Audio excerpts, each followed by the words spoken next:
Bienvenidos a Memoria en Rojo, Amarillo y Morado, un programa de la ARMH Argentina con la conducción de Nadia Mallorquín y Gladys Avellaneda. Producción Nadia Mallorquín.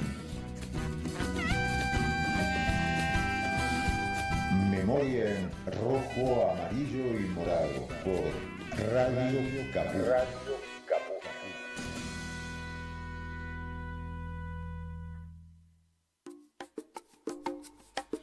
Buenos días, perdón, ya empezamos mal. Tardes. Ya empezamos mal. Ya pasaron las 12. Tardes. Buenas tardes, bienvenidos, bienvenidas a nuestro programa Memoria en Rojo, Amarillo y Morado, un programa de la ARMH Argentina. Hoy, 21 de noviembre, ya estamos en la última etapa ya del año, ya estamos por terminarlo prácticamente. Y bueno, estamos acá. Daniel Campione y Nadia Mallorquín. Hola, buenas noches, buenas tardes. ¿Viste? Ya estamos. Buen día. Ya estamos adelantados. Buenas noches, buen día. Bueno, igual, por supuesto, como desde el otro lado del Atlántico nos están también escuchando, bueno, entonces tenemos algunas confusiones. Claro, puede pasar. Nunca sabemos cuál es la hora correcta.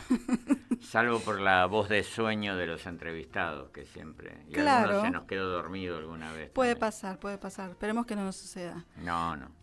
Bueno, les vamos a pasar el número telefónico, el número de WhatsApp de la radio para si quieren dejarnos algunos mensajes o algún anuncio o tal vez si quieren compartir alguna historia, ¿por qué no? El teléfono es el 11 65 16 44 46 y bueno, el día de hoy solamente estamos nosotros, tanto Gladys Avellaneda como Cecilia Samanes no pudieron estar hoy con nosotros por tener actividades, ¿no? Fuera del programa en un horario que les complicaba.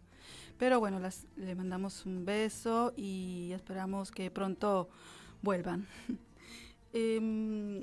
Daniel, el día de hoy vamos a tener una entrevista muy especial.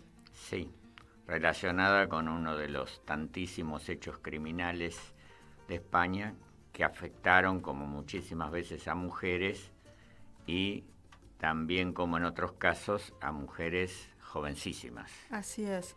Pero bueno, vamos a compartir un poco en la editorial del día de hoy con nuestros oyentes, vamos a compartirles un poco de la historia, de qué se trata.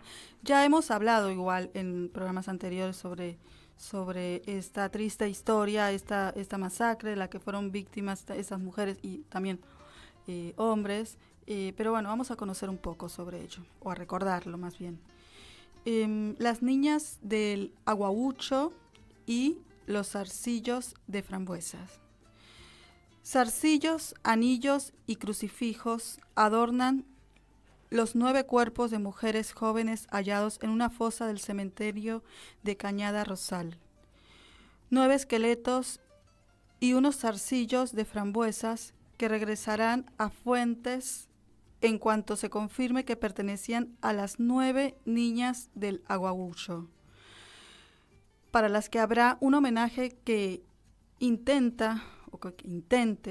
compensar tanto dolor, tanta injusticia y tantos años de olvido del crimen más horroroso de la historia local. Hasta lograrlo ha habido que esperar 88 años y trabajar hasta dar con ellas. A esta altura son pocas las dudas que quedan de que las 9 niñas asesinadas por los fascistas en el verano de 1936 son las halladas en Cañada Rosal. Las habían enterrado en el extremo sureste del antiguo cementerio de Cañada, en una fosa donde han aparecido otros 7 cuerpos, posiblemente también pertenecientes a vecinos de Fuentes, asesinados entre el 17 y el 29 de agosto del 36. Las 9 jóvenes son casi sin duda las llamadas niñas del Aguabucho, mientras que los otros cuerpos serían 7 hombres asesinados. Esto es lo que indica el informe preliminar emitido por el equipo arqueológico. El alcalde de Cañada, Rodrigo Rodríguez, ha dicho que en esta ocasión hay pocas dudas de la identidad de los cuerpos encontrados. Se cuenta con datos para poder asegurar que son ellas con un 99.99% de seguridad, aunque la ciencia exija el contraste de seguridad del ADN. Dice Rodrigo Rodríguez que tiene la tranquilidad que el equipo científico y el equipo arqueológico va a dar el resultado en la brevedad posible.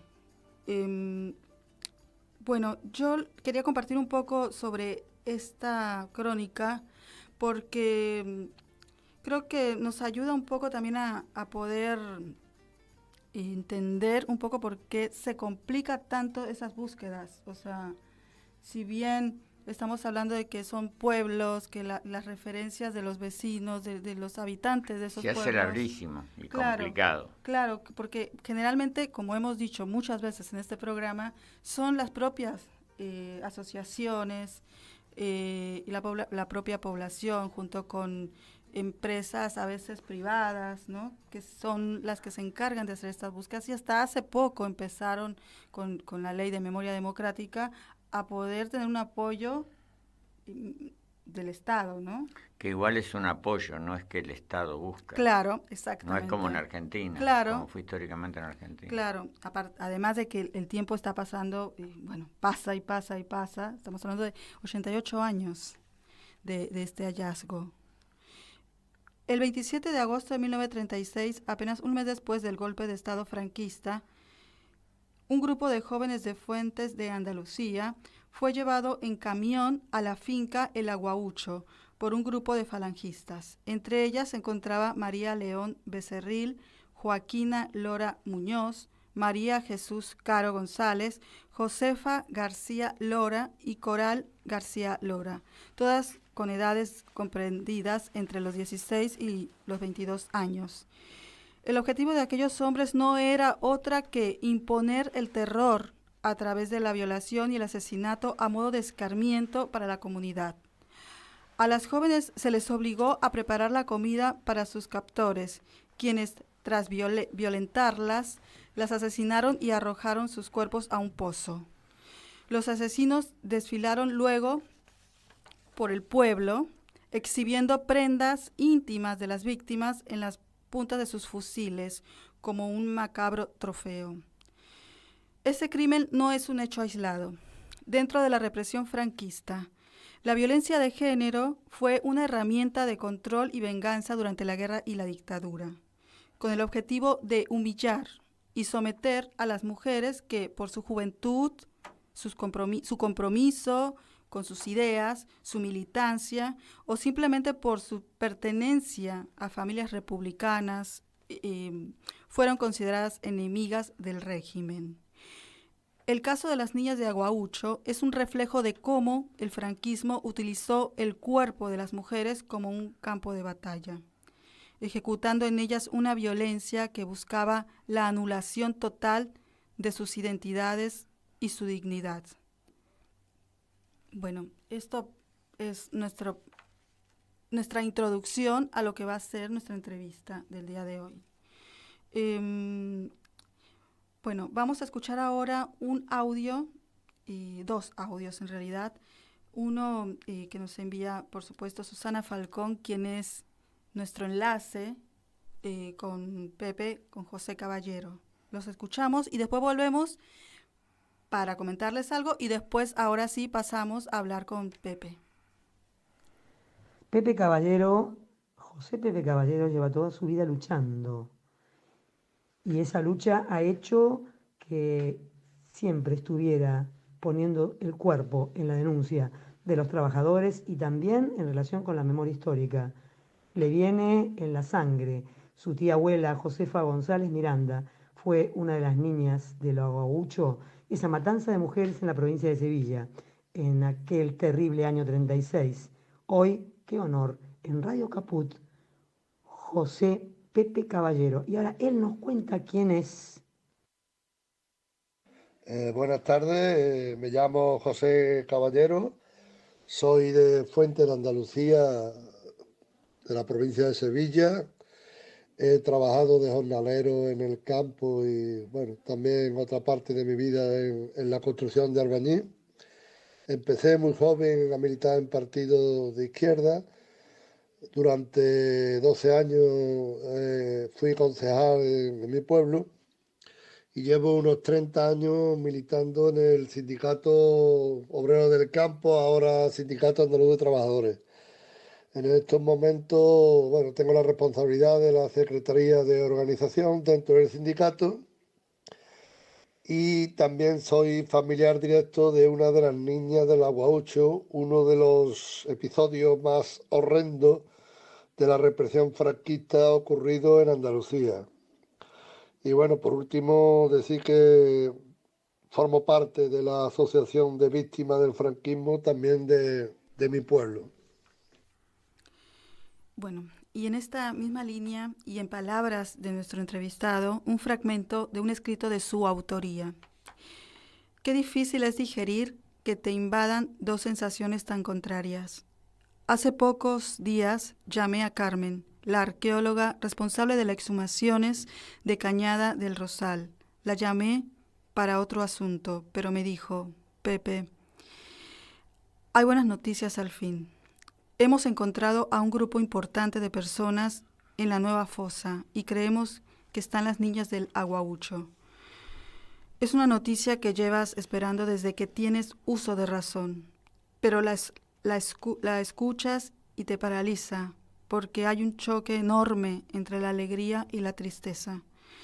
La alegría se ve muy limitada al saber que sus cuerpos nos darán aún más certezas de lo ocurrido. Es un levantamiento de cadáveres de asesinadas y asesinados, pero aunque nos arrojen todas las pruebas necesarias, ya nadie pagará por ello. Nos han robado esa parte importante y necesaria del proceso, la justicia. La tristeza esa y la añadida de no poder abrazar en este sentimiento a compañeros que han dedicado una parte importante de sus vidas a recuperar a víctimas del franquismo. Bueno, discúlpame, Pepe, pero quería un poco compartir tus palabras. No puedo compartir todas porque es enorme y es muy, muy importante tu escrito y que nos acerca mucho a lo que sientes. Pues sí, la verdad es que, bueno, pues en cuanto me comunicó Carmen, la arqueóloga, de que habían aparecido los restos, pues la verdad es que no soy tampoco muy buen escritor, ni mucho menos, pero me dio por escribir y empecé a recordar un poco toda la historia desde que mi padre, sobre todo, empezó a movilizarse con este tema y bueno, la verdad es que, pues no sé, es muy fuerte, el tema es muy fuerte porque después de 88 años, imagínate, Sí.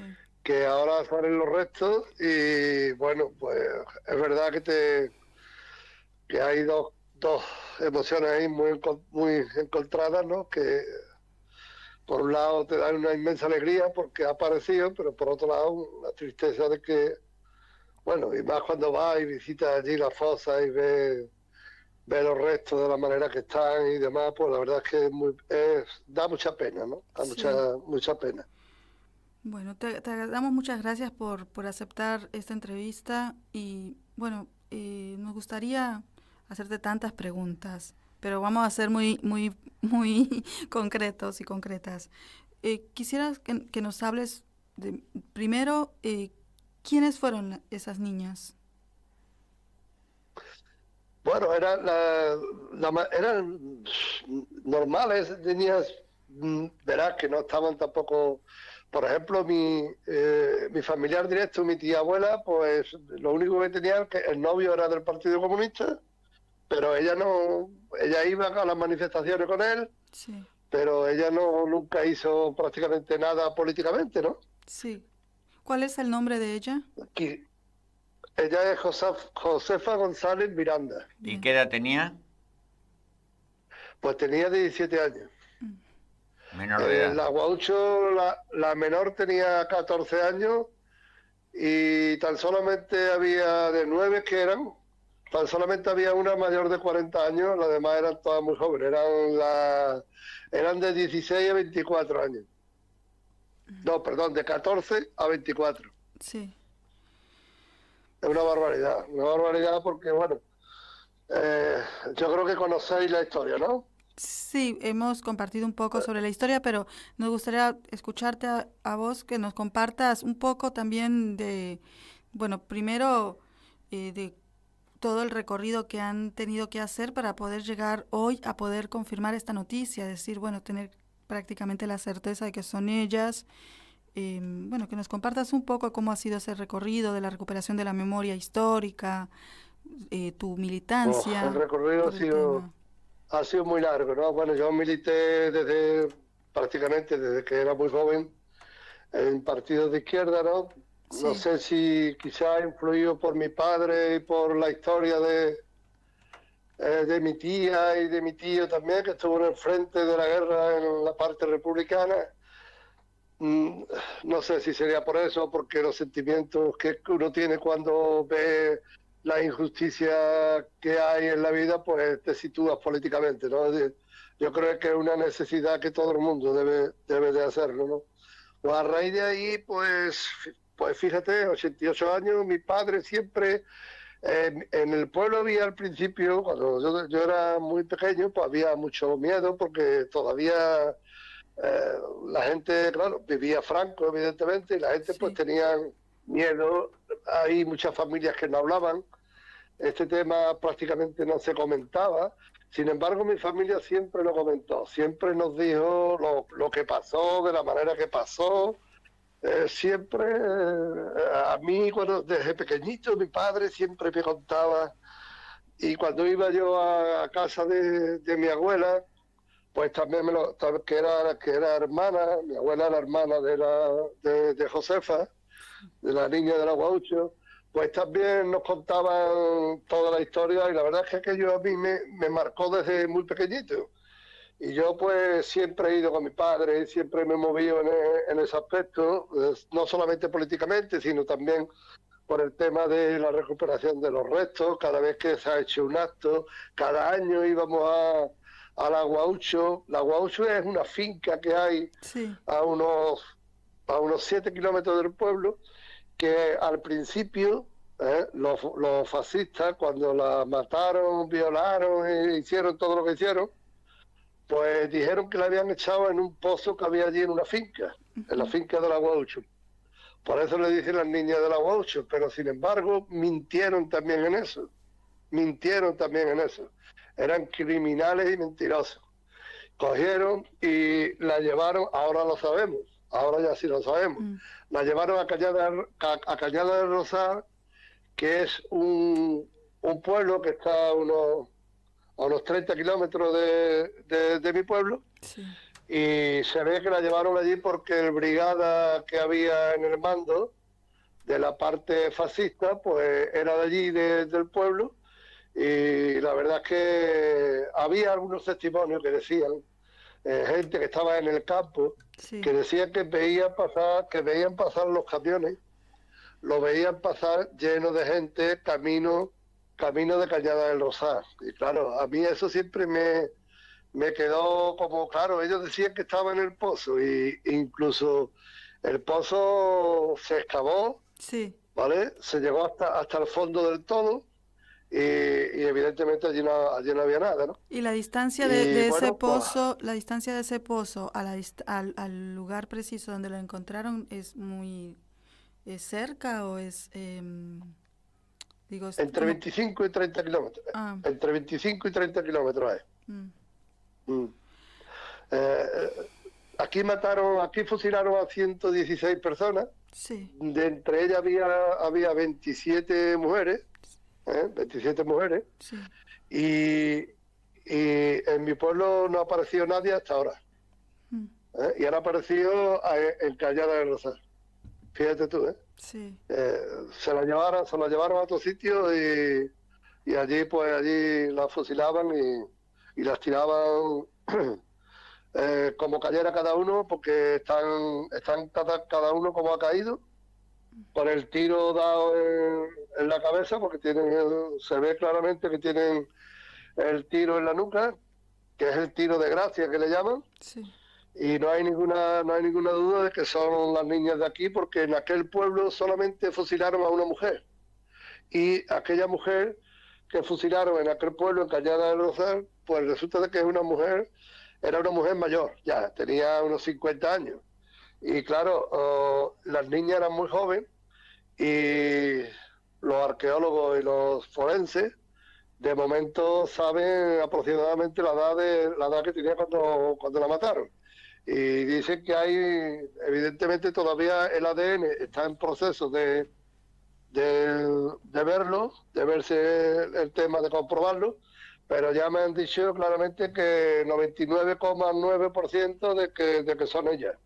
¿Y Porque son todos restos de gente muy joven. Claro, ¿y cuánto tiempo hay que esperar a que den el resultado, un aproximado? Pues hay que esperar, es largo. Es Por lo largo. visto el tiempo es largo porque tiene que comprobarlo.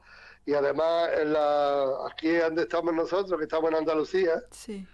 que es una comunidad autónoma que tiene competencia en ese sentido, pues tiene que coincidir lo que es el ADN en un porcentaje alto. Si no, no te identifican como familiar. Tiene que coincidir un porcentaje siquiera del 70%. Claro.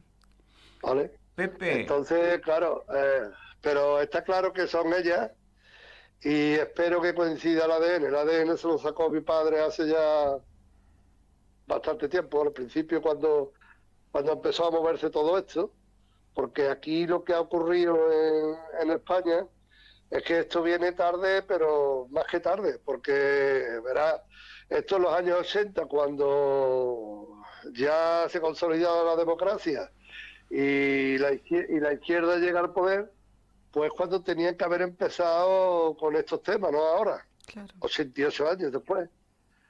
Ahora es complicado porque muchísimas de las personas que han luchado durante toda su vida por el tema de recuperar los restos de sus familiares, se han quedado en el camino también y han muerto, ya han fallecido ya por la edad, igual que mi padre, por ejemplo. Sí. Mi padre murió con 94 años hace 6 meses y llevaba toda la vida luchando por ese tema. Pepe, pero bueno, volviendo a quiénes eran estas chicas cuando estaban vivas, por supuesto, ya hablaste de tu pariente. ¿Las demás eran militantes, tenían actuación sindical o de algún tipo? ¿Se conoce eso? algunas sí militaban en el Partido Comunista o eran simplemente familias de padres que militaban o de sindicalistas que exigían que le pagaran el convenio a los trabajadores en la República y demás. Y sí, evidentemente, aquí cuando llegaron, en mi pueblo no hubo un enfrentamiento de guerra civil. En mi pueblo lo que hubo fue una represión. Llegaron y algunos chivatos pues se encargaron de decir esta familia, esta y esta y esta. Y ha habido familias que han fusilado hasta cuatro personas, ¿no? Y simplemente por ser la hija o el hijo de una persona que se destacó políticamente o sindicalmente, pues sí, fueron a por ellos y lo fusilaron. Sí. Yo lo que te quería preguntar también, Pepe, es cuando yo leía tu escrito, puse mucha atención quería que me lo dijeras, que nos dijeras de viva voz, quiénes son. Vos decís que a vos se te venían la imagen o las imágenes de algunas personas que han sido profundamente importantes en este proceso de búsqueda. Me gustaría que nos compartieras a qué te refieres, quiénes. Sí, me refiero, por ejemplo, a Pepe Gaspar, por ejemplo, fue uno de ellos, que fue una persona que yo tuve la suerte yo siendo muy joven, él ya siendo prácticamente un anciano, Tuve la suerte de conocerlo y militar en el partido al principio de cuando yo empecé en la política. Pues él fue, digamos, el topo de Fuente. Yo no sé si entendéis lo que es el topo. Aquí le llaman... Alguien refugiado, ¿no? Escondido. Exactamente. Fue una persona que él optó, en vez de por salir corriendo e irse al campo, pues optó por... Hicieron un bujero en el corral en la parte trasera de la casa y lo taparon con tierra y demás, le echaron, total, que él estaba durante el día metido allí y durante la noche, pues evidentemente cuando estaba la puerta cerrada, pues salía del bujero, pero se estuvo así, pues creo que fueron 14 o 15 años. Y la gente pues se creían que se había ido como los demás, porque la mayoría se fueron, ¿no? Se fueron al frente y otros pues no tuvieron esa suerte porque le echaron mano, lo cogieron y lo fusilaron, ¿no?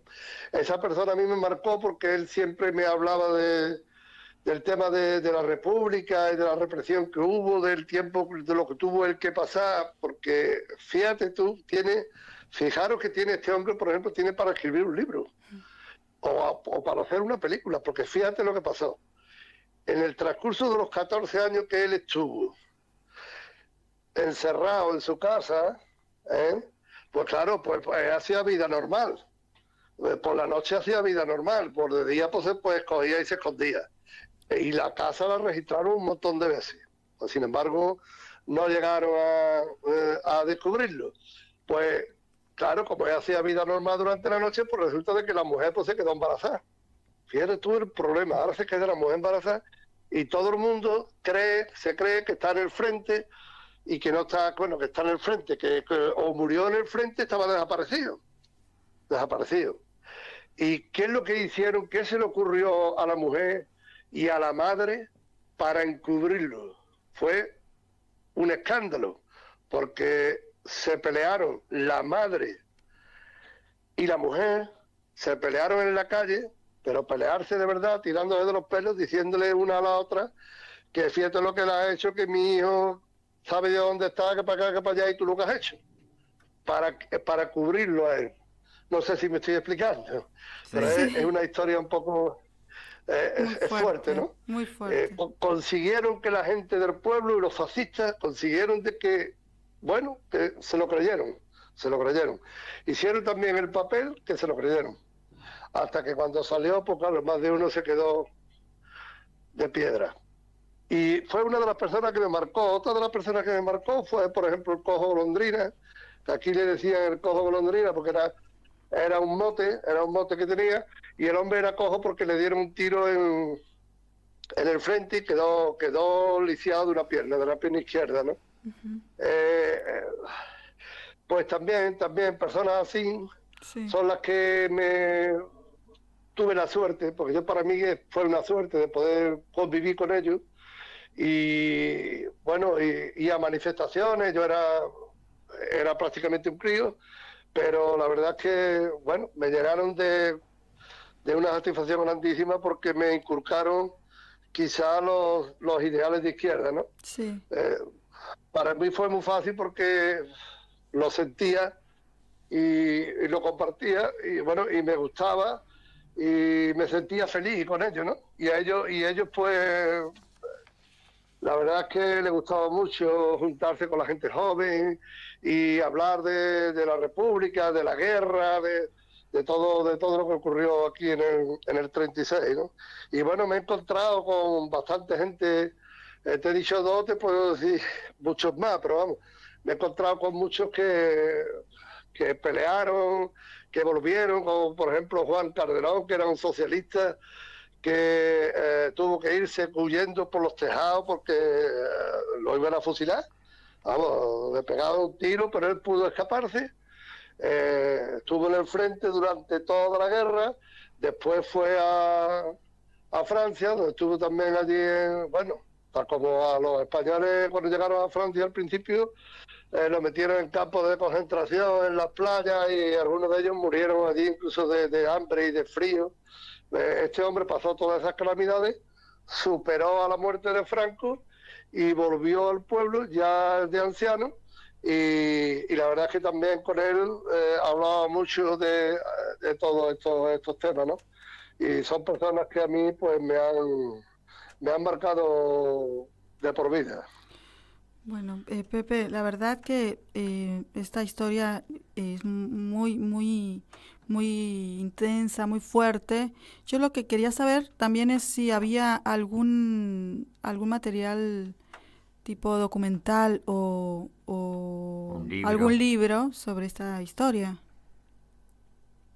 Hay libros que hablan de la represión de mi pueblo. Sí, hay por lo menos 3 libros escritos. Y después hay una obra de teatro de las niñas del Aguaucho también, Sí. la obra de teatro que se hizo sobre el tema de las niñas del Aguaucho y poco más. Mm. Poco más, lo demás son materias, documentos que yo tengo algunos, ellos guardando algunos documentos, pero muy poquito, no he podido tampoco, pero algo tengo. Bueno. Tengo cartillas de racionamiento de cuando la guerra, tengo parte de defunción de las niñas del Aguaucho, tengo tengo documentos, cartas que escribían cuando estaban en el frente. Te estoy hablando de documentos del año 30, 36, Sí. 34, 37. Sí, algo tengo, pero vamos. Bueno. El libro hay algunos escritos, sí hay algunos escritos. Bueno, Pepe, Si queréis, si me dais la dirección, pues os mando un paquete, alguna forma para demandarlo, digo yo. bueno, hablamos con Si lo vos. queréis. Sí, por supuesto que nos encantaría poder, sobre todo, poder no dejar nada en el olvido. Todo tiene que estar registrado, todo tiene que quedar registrado, sea en material audiovisual, sea en material en libros, por supuesto, narrar las historias. Después nos hablamos y arreglamos Sí, hablamos con para vos. si nos puede mandar el material. Sí, a través de Susana también. Susana está por ahí ahora en Argentina, ¿no? Susana viene Susana mañana acá a Buenos Aires a presentar su libro, claro. Mañana la vamos a ver a Susana. Daniel va a estar en la presentación. Él va a estar en la Un va a ser abrazo de mi presentador. parte. Bueno, Gracias. se lo daremos. Y bueno, Pepe, nos estamos comunicando entonces próximamente nuevamente para ver novedades, para ver si ya tienen los resultados y bueno, volvemos a hablar sobre esta historia. Sí, cuando queráis. Yo estoy en contacto con Susana Sí, y en el momento de que haya alguna novedad con el tema de los restos, sí, pues estamos en contacto y vamos hablando. sí, por supuesto. Yo creo que en mi pueblo se va a hacer un gran acto cuando se recuperen todos los restos. Ahora estamos manteniendo reuniones con el ayuntamiento y con familiares y 2 asociaciones de memoria histórica que hay aquí en mi pueblo. Sí, Y seguramente organizaremos un acto fuerte y bueno, a ver cómo lo hacemos, porque habrá familiares que querrán llevarse los restos para enterrarlos con su familia y habrá otros que, no sé, haremos una especie de monumento o algo en el cementerio, a ver lo que hacemos, pero está claro que tenemos que hacer algo grande porque el tema lo merece. claro. Bueno, nosotros cuenta con este espacio para poder compartir algunas de esas imágenes y esos registros. Muy bien. Bueno, Muchas gracias a vosotros. gracias, gracias a vos. Muchas gracias. Buenas noches, hasta pronto. Gracias. Buenas noches, un abrazo. Un abrazo enorme. Bueno, estuvimos hablando con José Pepe Caballero, es un familiar de las niñas, De una de las niñas de una del de las Aguaucho. niñas del Aguaucho. Bueno, nos vamos a escuchar un tema musical y después volvemos.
Tiri, tiri, tiri. Tiri, tiri, tiri. Ay,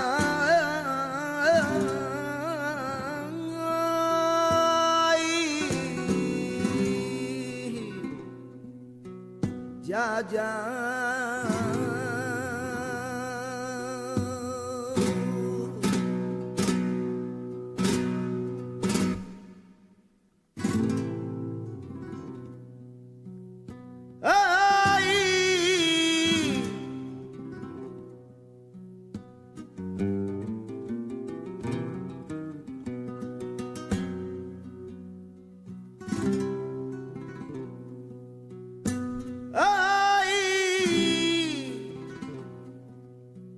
Ay, cuando yo me muera, te pido a un encargo. Ay, cuando yo me muera, te pido a un encargo.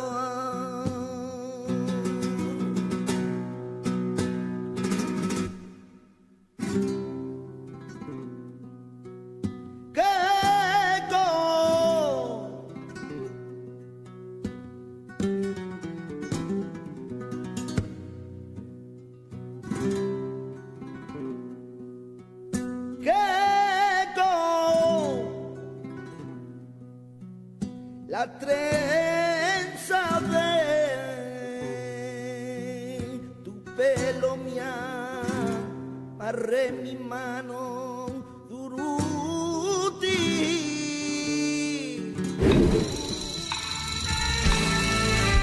El ayer y hoy de la España sufriente. Historias, memorias y cultura en ambos lados del Atlántico. Daniel Campione en Memoria en rojo, amarillo y morado. Memoria en rojo, amarillo y morado.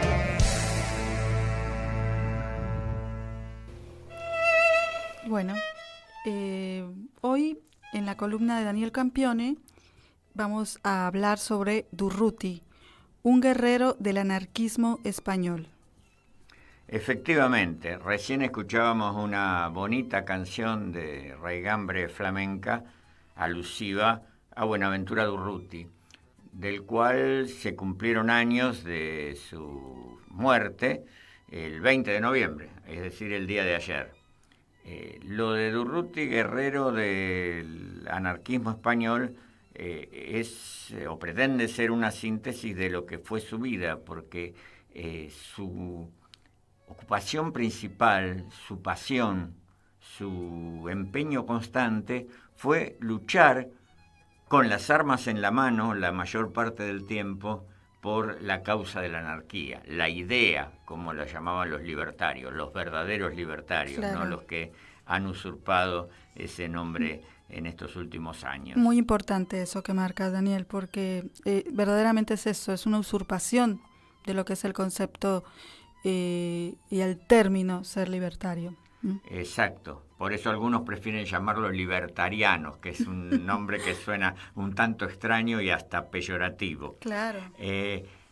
Durruti muere un 20 de noviembre, como decíamos, de 1936, el primer año, los primeros meses de la llamada Guerra Civil Española, en el frente de Madrid. Recordemos, Madrid en ese momento, precisamente desde los primeros días de noviembre, estaba bajo el asedio de las tropas franquistas que pretendían tomar la ciudad y que no lo lograron a lo largo de todo el conflicto. Madrid es recién ocupada, se rinde al final de la guerra, cuando ya no quedaba nada que hacer, cuando ya no había combates siquiera. Así que Durruti, ¿por qué estaba en Madrid? Es la pregunta que surge. Claro. ¿Por qué hago la pregunta? Porque Durruti no era de Madrid, era nacido en León, y el grueso de su actuación sindical, política y militar tuvo lugar en Cataluña y más precisamente en la ciudad condal, en Barcelona. Entonces, El interrogante, ¿por qué Madrid? Porque había viajado con su columna, con el cuerpo militar que él comandaba, a sumarse a la defensa de la ciudad amenazada. Madrid, capital de España, si caía en manos del franquismo, iba a ser no quizás un gran impacto estratégico, sí un golpe emocional difícil de levantar para los que defendían la República. Y eso buscaba Franco, que estaba a las puertas de la ciudad con el festejo para la toma preparado y con la lista de personas a ser ejecutadas también a tiro de decisión. Tenía preparado la celebración y los fusilamientos, las dos caras de la misma moneda de la toma de Madrid. ¿Cómo muere Durruti? Violentamente, bajo balas que nunca se terminó de saber de quiénes eran. Ha habido varias hipótesis. La versión oficial inicial, contemporánea a los hechos, fue que había muerto de disparos de sitiadores de la ciudad, de soldados franquistas. Enseguida surgieron versiones totalmente diferentes. Una, que lo habían matado militantes comunistas porque Durruti era un dirigente anarquista demasiado destacado y lo querían eliminar de una forma u otra. Otra versión, contrapuesta a la anterior, era que Durruti había sido muerto por soldados anarquistas, por milicianos anarquistas. Habría intentado cortarles la retirada porque estaban huyendo, y Durruti tenía una actitud lógica en condiciones de guerra de imponer disciplina, trató de detenerles la huida y uno o más de ellos le dispararon.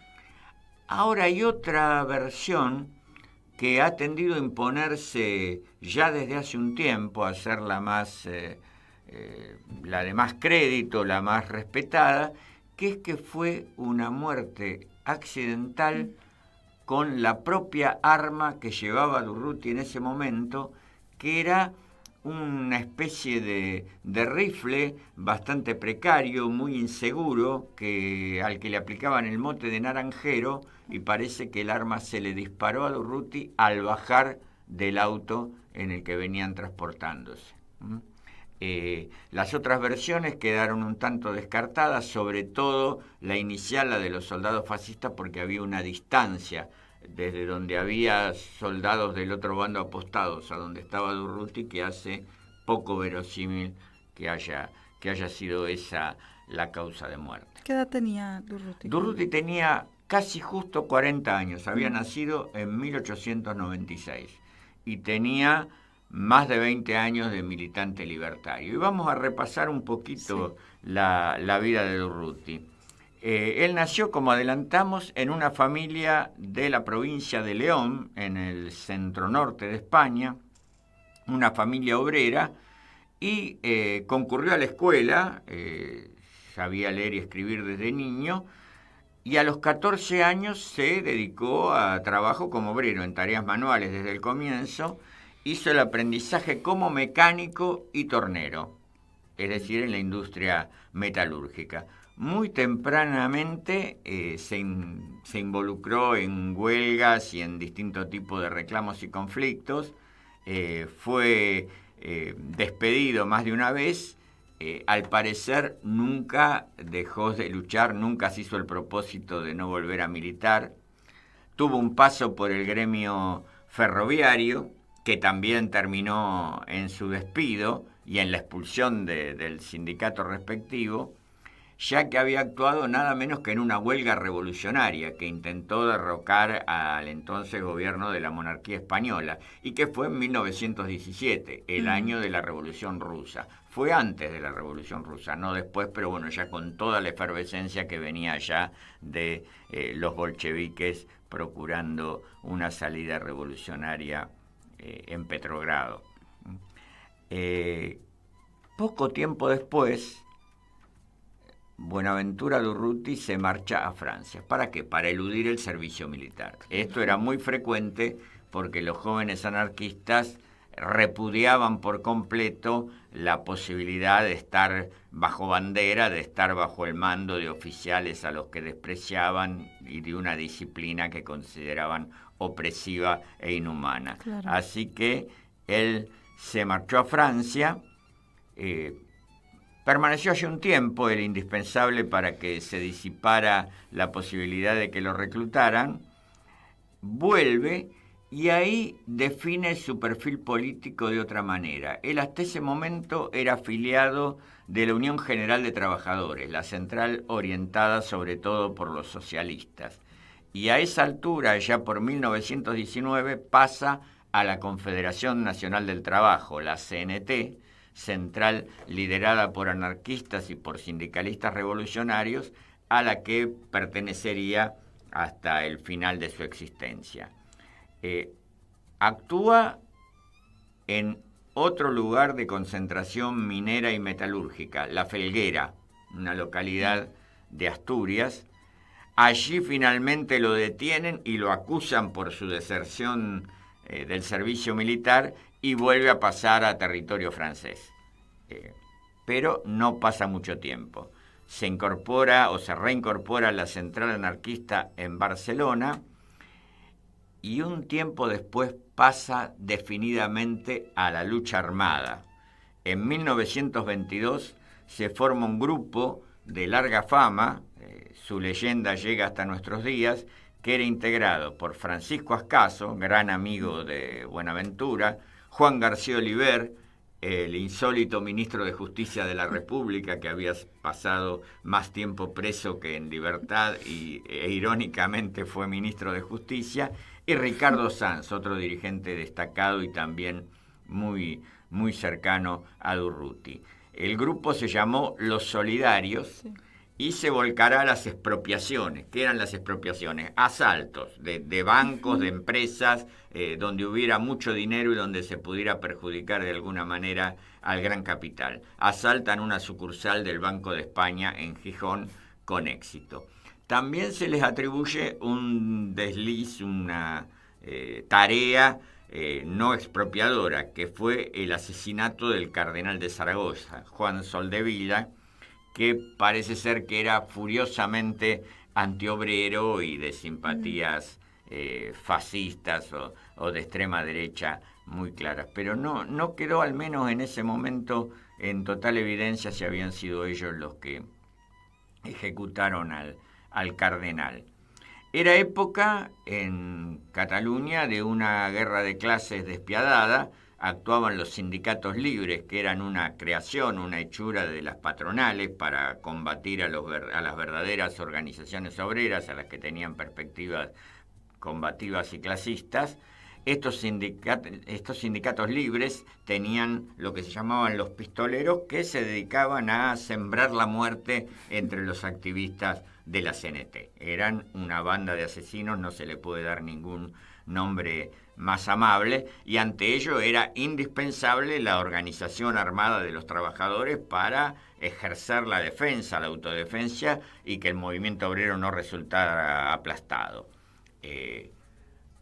A Durruti se lo persigue en medio de esta represión ilegal o pseudolegal combinada, y él y otros solidarios se dirigen a América Latina, no a Estados Unidos. Sí. Y actúan en Cuba, en México y más tarde en Argentina y en Chile. Así que tuvimos a los solidarios por aquí. Así es. Aunque su expropiación más sonada en esta región del mundo fue un espectacular asalto a un banco chileno. En esta etapa, el trío de solidarios que actuaban aquí eran Durruti, Francisco Ascaso y Gregorio Jover, y tenían el mote de Los Errantes, justamente por esta vagabundeo, esta errancia por el mundo, buscando lugares donde actuar y donde escapar de esa represión.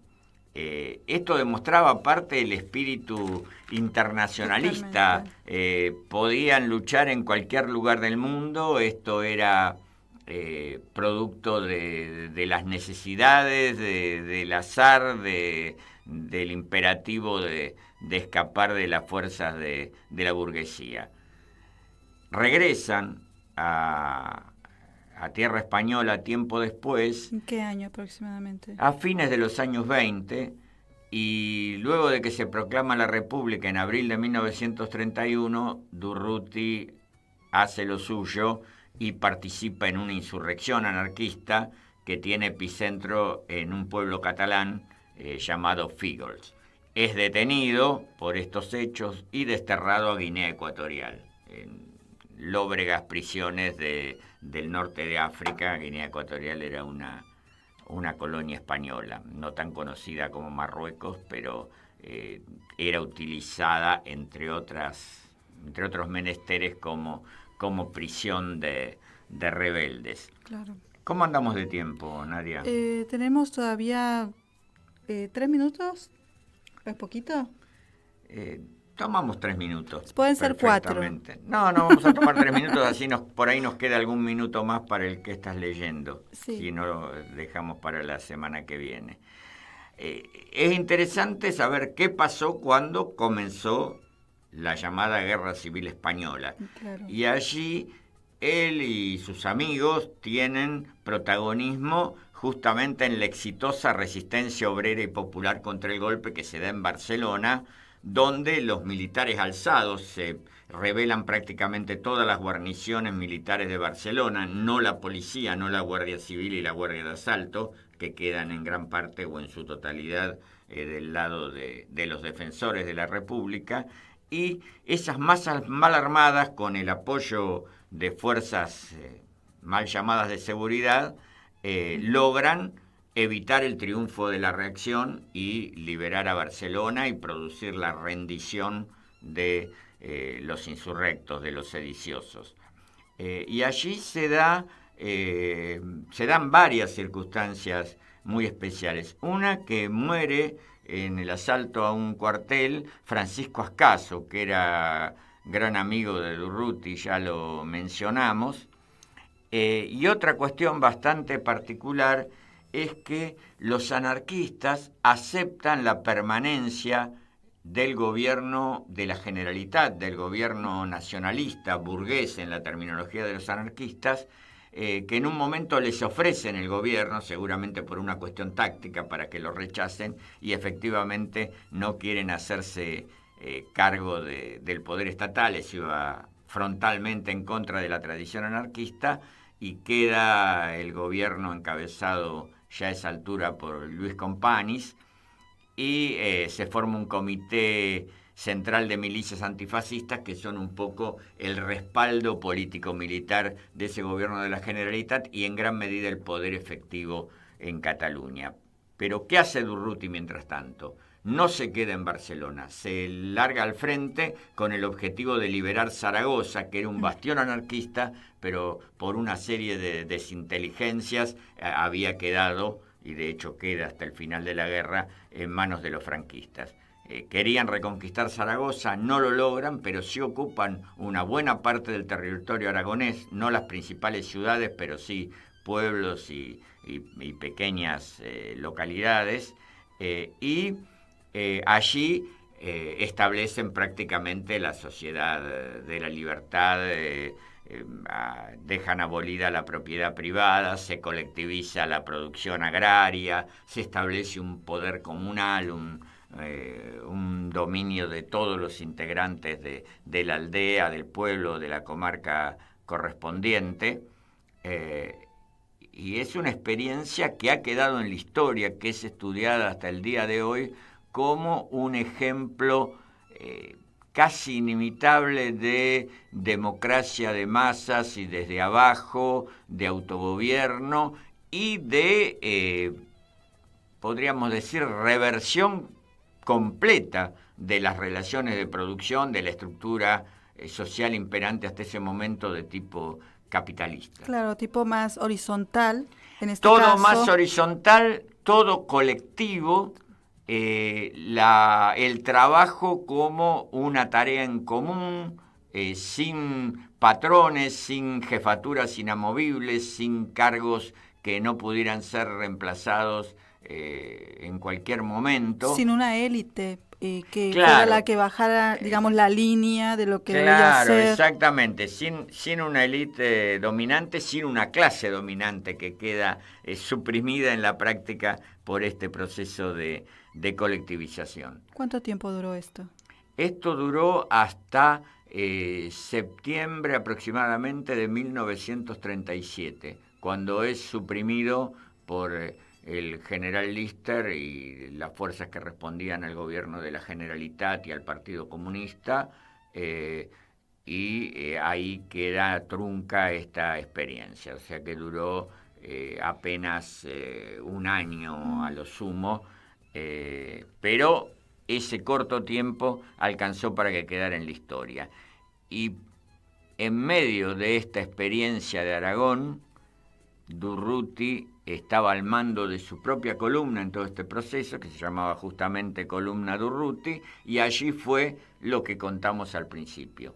En los primeros días de noviembre los franquistas avanzan sobre Madrid y Durruti marcha a auxiliar a las tropas que luchaban en ese frente para posibilitar la defensa exitosa de Madrid. Allí quedó el gran combatiente anarquista y fue despedido con un gigantesco funeral en Barcelona, y hay estimaciones de que estuvieron presentes 200.000 personas, una cifra enorme, y ese entierro pasó a formar parte de su propia leyenda y se lo puede ver reproducido en documentales o ficcionalizado en obras teatrales o en películas y recordado en la música.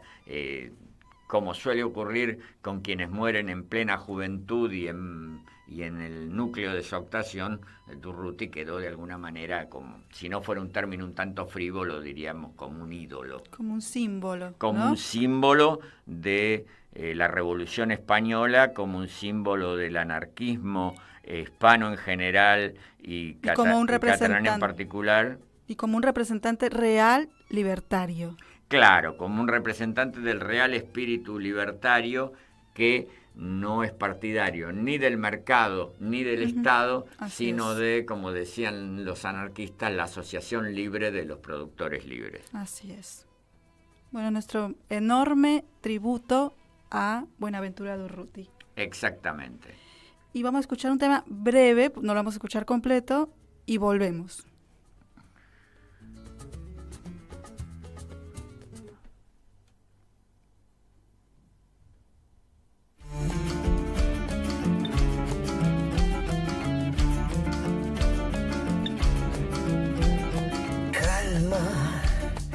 Calma, te pones nerviosa y no hace falta, ¿sabes?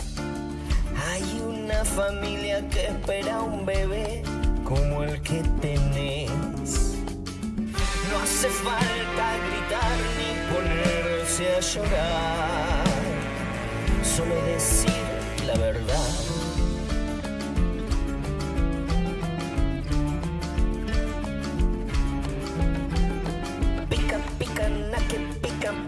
Pica, no te pongas loca. Si vas a ver el mar de noche y desde arriba, no hace falta gritar ni ponerse a llorar. No me llega la sangre tu voz, soy inmune. Soy un sabueso con buscando tu confesión.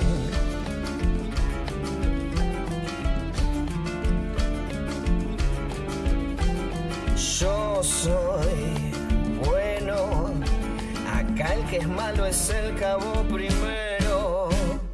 Dame algo, yo te hago doler pero no te mato.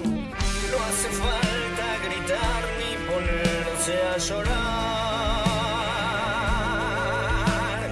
Mientras come a cucharadas el dolor, el doctor la noche se persigna. Besa a su hija Janet en la nuca y le dice: vos nunca vas a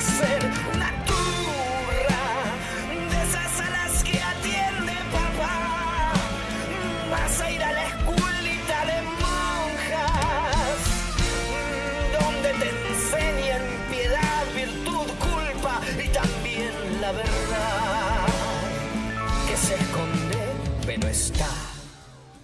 Bueno, vamos a hacer algunos anuncios. Vamos. Vamos a escuchar un audio y después volvemos para hacer otro anuncio y que estás leyendo, Daniel, y nos vamos. Hola, muy buenas tardes. Bueno, aquí estoy para invitarlos a todos. Durante el día de mañana, a las 19 horas, se va a realizar una presentación. La presentación del libro 100 mujeres andaluzas. Muy buenas tardes. De nuestra compañera en el programa, Susana Falcón. 100 mujeres andaluzas, retratos del femicidio franquista. Y esto va a ser mañana, como dije anteriormente, 22 de noviembre a las 19 horas en el Centro Cultural de la Cooperación, en Avenida Corrientes 1543. Bueno, ya me retiro, los dejo la invitación aquí. Un abrazo grande a todos y nos vemos mañana. Bueno, además de este anuncio que nos hizo muy amablemente nuestra compañera Gladys Avellaneda, queremos también compartir con nuestras y nuestros oyentes una noticia muy importante para la ARMH Argentina, que la Asociación para la Recuperación de la Memoria Histórica Argentina va a recibir una especie como de reconocimiento, podríamos llamar. Una declaración de interés por parte de la legislatura porteña, porque, lo leo textual, compartimos con emoción y alegría que nuestra asociación ARMH Argentina contra los crímenes del franquismo será declarada de interés para la promoción y la defensa de los derechos humanos y será este lunes 25 de noviembre a las 17 horas en la legislatura porteña en Perú 160, por supuesto Cava, en el Salón Perón. Y quienes quieran acompañar para recibir esta mención, este reconocimiento, son totalmente bienvenidos y bienvenidas. Y ahora pasamos a escuchar, ¿qué estás leyendo? Estoy leyendo Mañana, tal vez el futuro, que lleva como subtítulo Escritoras y outsiders en la Guerra Civil Española. La autora Sarah Weitling, y quiero destacar que es un libro editado en Buenos Aires por el sello Taurus, Penguin Random House. Sabemos que actualmente la labor literaria son dos monopolios o un duopolio, pero esto hace que no haya excusas para conseguirlo. Está en las librerías porteñas porque fue editado este mismo año, 2024. Y el libro trata de un conjunto de mujeres, algunas relacionadas entre sí, otras no, todas del ámbito anglosajón, británicas, estadounidenses, alguna irlandesa o canadiense, algunas muy conocidas. Casi todas estuvieron en España, solo se refiere a la más famosa de todas, Virginia Woolf, que no estuvo para verla un poco como contracara, pero tuvo un sobrino que murió en combate. Y allí están Gerda Taro, la famosa fotógrafa, un tanto ignorada durante mucho tiempo porque se atribuían sus fotos, como suele ocurrir, a su pareja, a Robert Capa. Está también Nancy Cunard, una escritora y gran periodista, muy excéntrica, muy temperamental, que es realmente una de las protagonistas del libro, una de las figuras salientes. Marta, no sé a ciencia cierta la pronunciación del apellido, algo así como Gellhorn, que era la pareja de Ernest Hemingway, además también una periodista muy jugada por la República y una escritora de fuste, algunas de cuyas obras son reeditadas hasta nuestros días. Y otras que no eran escritoras. Salaria Kay, una mujer de origen afro, estadounidense, enfermera, la única enfermera afroamericana, víctima de todo tipo de discriminaciones en Estados Unidos y también algunas discriminaciones en el costado republicano de la lucha. Un médico la trataba bastante mal. Ella, Salaria, se convierte en un símbolo para siempre de la lucha de norteamericanos en la Guerra Española y de la Brigada Lincoln, y fue recordada hasta el día de su muerte y hasta hoy. Y con algunas de las otras mujeres pasó algo muy similar, como con Nan Green, que fue una señora que se desempeñó en los servicios sanitarios de la República y que también al volver fue una testimoniante frecuente sobre aquellos sucesos. El libro está muy bien escrito y traducido, porque si no la escritura se hubiera arruinado. Está narrado con un gran compromiso por la autora, que se introduce muchas veces en el relato. No hay nada de ficción, es un relato entre testimonial e histórico, pero Sarah Weitling, que es una mujer muy joven, no hemos encontrado la fecha de nacimiento, pero a juzgar por las fotos tiene 30 y pocos años, y realmente muestra una maestría como investigadora y sobre todo como prosista, como escritora con muy buen estilo. Se lee con mucho interés, se lee con disfrute, que es lo importante, ¿no? Hay libros que producen un deleite, además de lo informativo, además de lo histórico, son una fuente de placer. Así que recomendamos calurosamente la lectura de esta obra, que repetimos el nombre, Mañana tal vez el futuro, escritoras y outsiders en la Guerra Civil Española, de Sarah Weitling, editado por Taurus en Buenos Aires este año. Se consigue. Muy linda tapa, además. Muy lindo diseño de todo el libro, desde la tapa hasta las páginas interiores. Es realmente también una alegría, un placer tenerlo entre las manos. Bueno, nos estamos despidiendo. Esperamos que haya sido un programa agradable para quienes nos escuchan desde este lado del Atlántico y desde el otro lado del Atlántico. Y bueno, estuvimos hoy en el programa Daniel Campione y yo, quien les habla, Nadia Mallorquín. Y bueno, por supuesto vamos a mencionar a todos los que formamos parte de este programa. Por supuesto, muchas gracias en la operación a Chino Román, y nuestros columnistas Adriana Fernández, Daniel Campione, Cecilia Samanes, en la conducción también, por supuesto, Gladys Avellaneda, y nuestros columnistas desde el otro lado del Atlántico, Juan Miguel Vaquero, Susana Falcón, Jorge Fonseca y Soledad Luque Delgado. Estamos y esperamos volver el próximo jueves, Memoria en Rojo, Amarillo y Morado, un programa de la ARMH. Salud y República. Radio Caput. Estás escuchando Caput.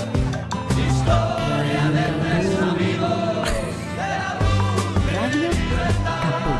Te comunicas con nosotros al 65 16 44 46. Radio Caput. Radiocaput.com. Estás conectado. Estás en Caput. 30.000 detenidos desaparecidos.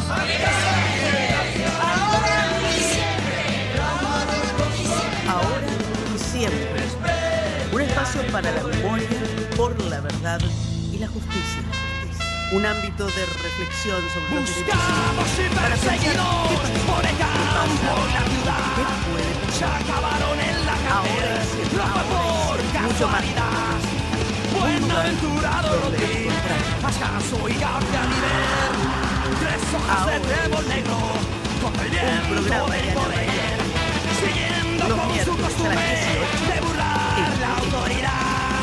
Se cruzaron la frontera, no fue por casualidad. Buenaventurado Rodríguez, Ascaso y García Nivel. La sombra negra del pueblo, contra el brillo del poder. Ahora y siempre cobra una relevancia singular. Nosotros nos habíamos despedido ya este año, Oscarcito, porque este es un programa especial. Es un programa especialísimo, digamos, que va a ser conducido por Oscar Escoces y Anita Fernández, que está viendo, que especialísimo porque hoy hay un homenaje. Buenaventurado Rodríguez, especial para una Ascaso y Gautaniver, tres balas negras de plomo que apuntan al poder. Buenaventurado Rodríguez, Ascaso y Gautaniver, tres balas negras de plomo que apuntan al poder, que apuntan al poder, que apuntan al poder. Y para eso van a ir pasando. ¡Ah, sí! Si quieres ver un paraíso, solo mira a tu alrededor y velo. Radio Caput.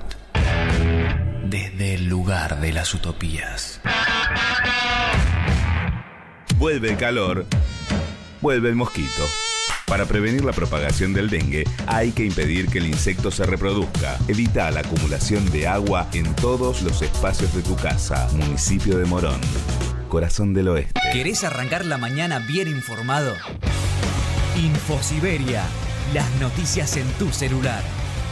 Mandá un mensaje.